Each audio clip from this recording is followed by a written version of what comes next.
Hey y'all, and welcome back to the party. It's your girl Britt Reacts, and today we are reacting to Joyner Lucas Ross Capicchioni. Let's see what he has to say.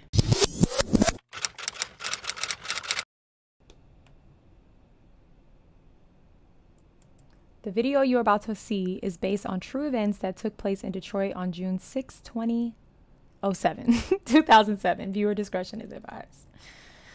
I'm so used to saying 2020, 2021. Yeah. Okay, right into it.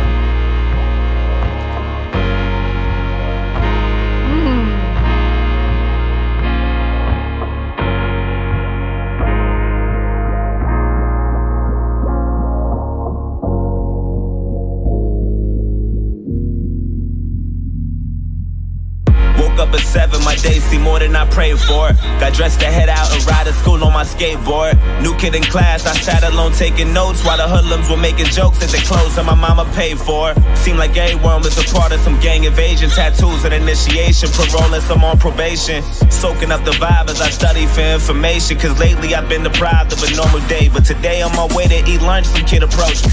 He told me we should be cool if only he got to know me, cause on the side of town I would need some protection. Joyner Lucas is fine.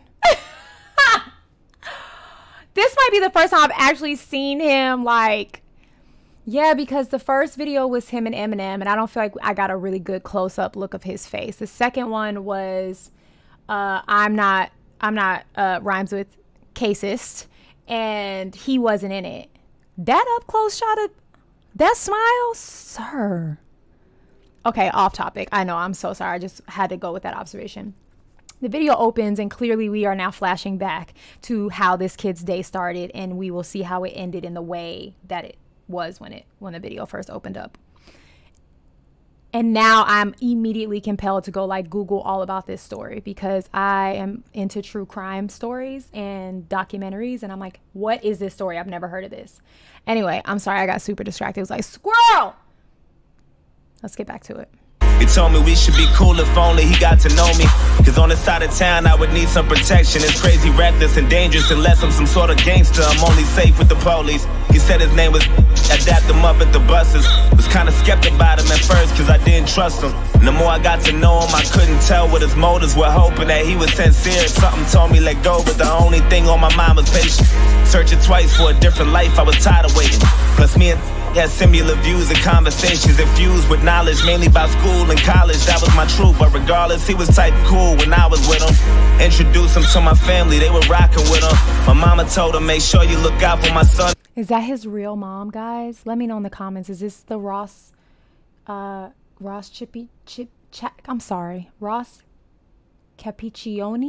Is this his real mom acting in this video?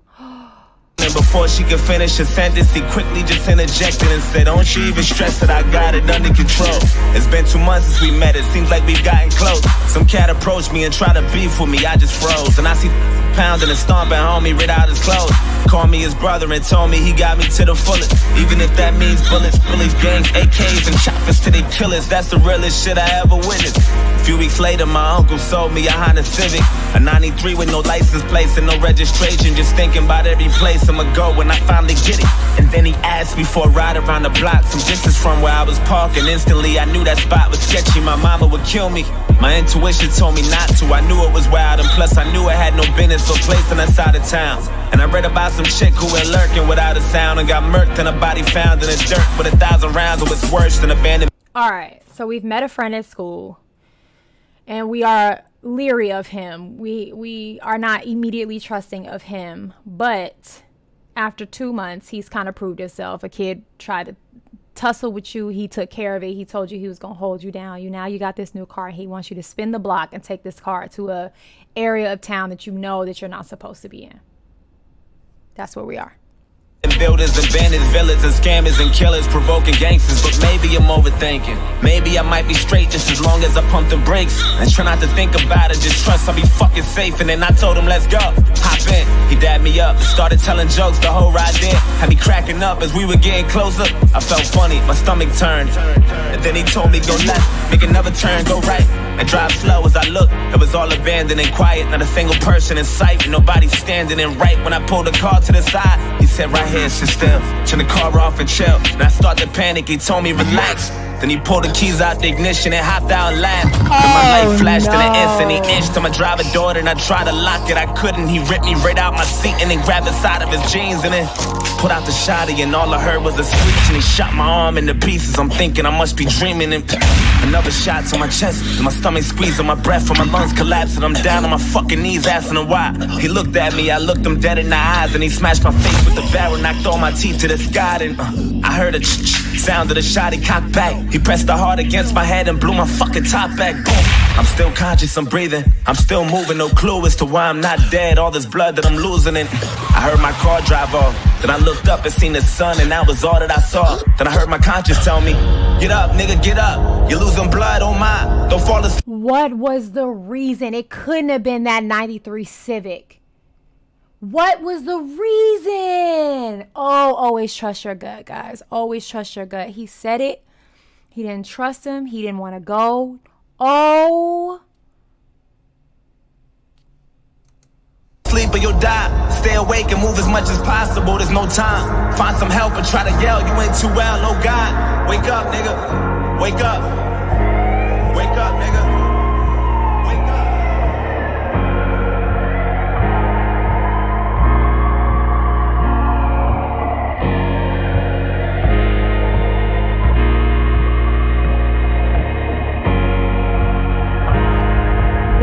Is the reason for this senselessness? Woke up at 7, my day was worse than I prayed for. Got dressed to head out and down the stairs from the 8th floor. New kid and oh, we're gonna get his point of view now. Oh, Joyner Lucas is such a he's such an artist, and the fact that like we're seeing their perspective, literally walking the life, the day with them, and all we can see is their hands.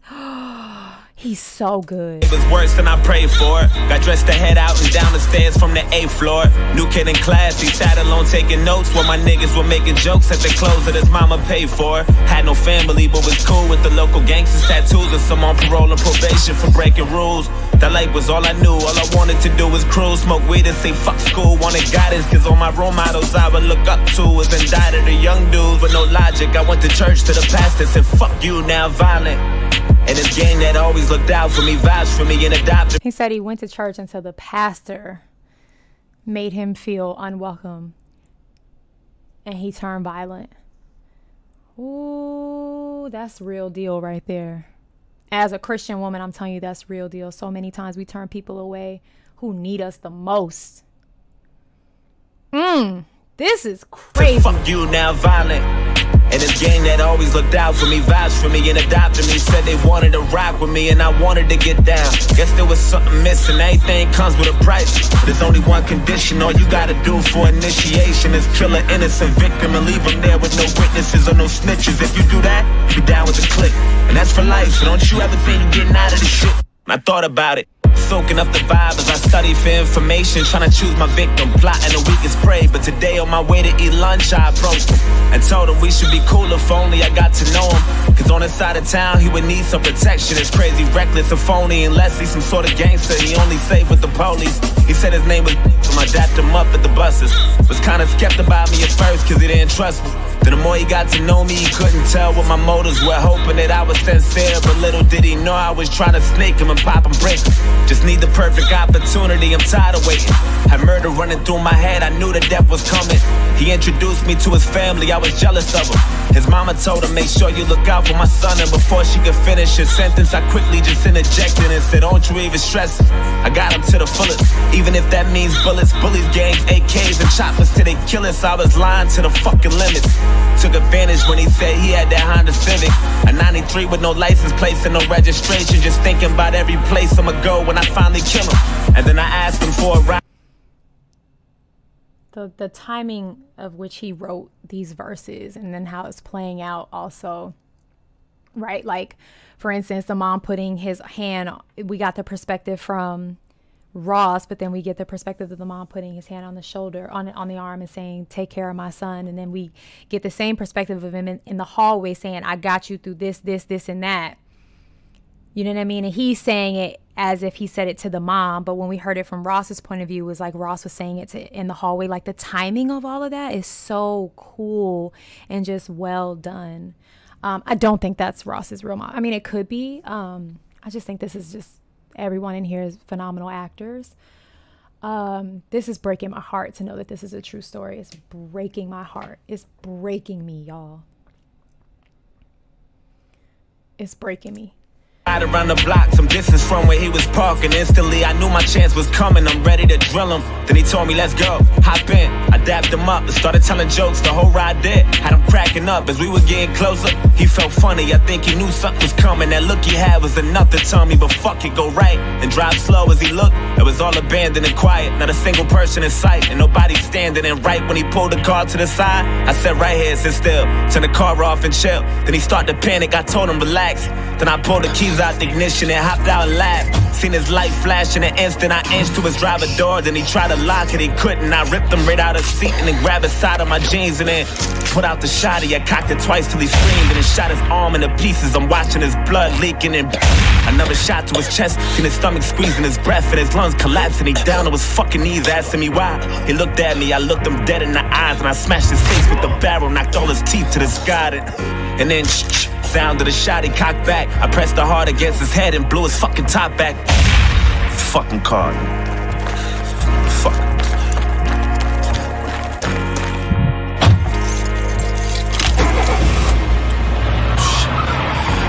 Fuck. Hey, get the fuck out my way, faggot. Fuck. Oh, shit. Fuck, come on. Come on, pick up. Come on. Yo. Yo, I did it. I killed him. Yo, I had that nigga screaming. I just fucking blood everywhere. Don't talk too much over the phone. Meet me at the spot. Alright, one. Please tell me this man was caught, convicted, and justice was served. I think this is such a true story in so many communities, right? He spoke about the fact that he had no family. He was on probation. He hated school. And this group of people offered him refuge. They offered him family. They offered him camaraderie. They offered him protection. He just had to do this one thing. And to him, when you're seeking that and you don't realize you're really in the depths of you just seeking love, because he was lacking that, he went and committed this heinous crime. And I think it's so true to so many people in communities where this is the true story, right? There are no families, there's no love, and you need protection. And unfortunately, those are the young people who fall victim to their circumstances and their surroundings, and then other people end up hurt because of it.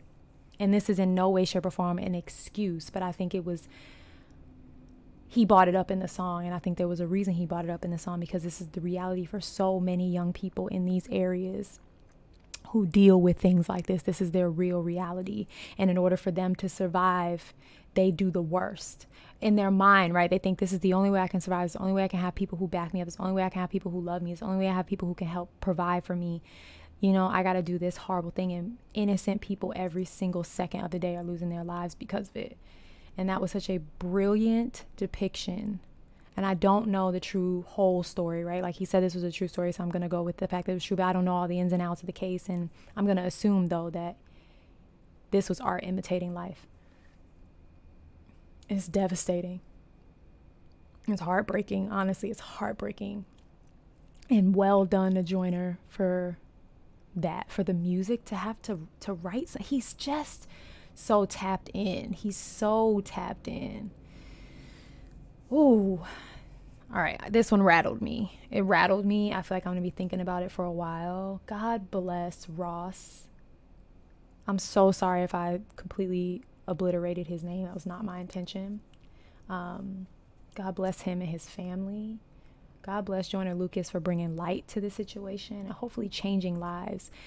One young man, one young woman in a situation could have watched this and it changed their life. On either side could have watched this, and now they're like, I'm always going to follow my gut. I'm always going to be leery. As soon as I don't feel comfortable in a situation around people, I'm out. Or a person who is approaching a situation like that, like this is the one task you have to do. Maybe they walked away because they saw the outcome of this and the sheer brutalization that was. Woo! Oh my God. Yeah, Joyner Lucas is fine and talented. All right. Go have the day you deserve, guys. Be kind to people. Trust your instincts. And know that really the only thing that we need is love. You don't need anything else, no matter what people tell you. Go have the day you deserve. Peace.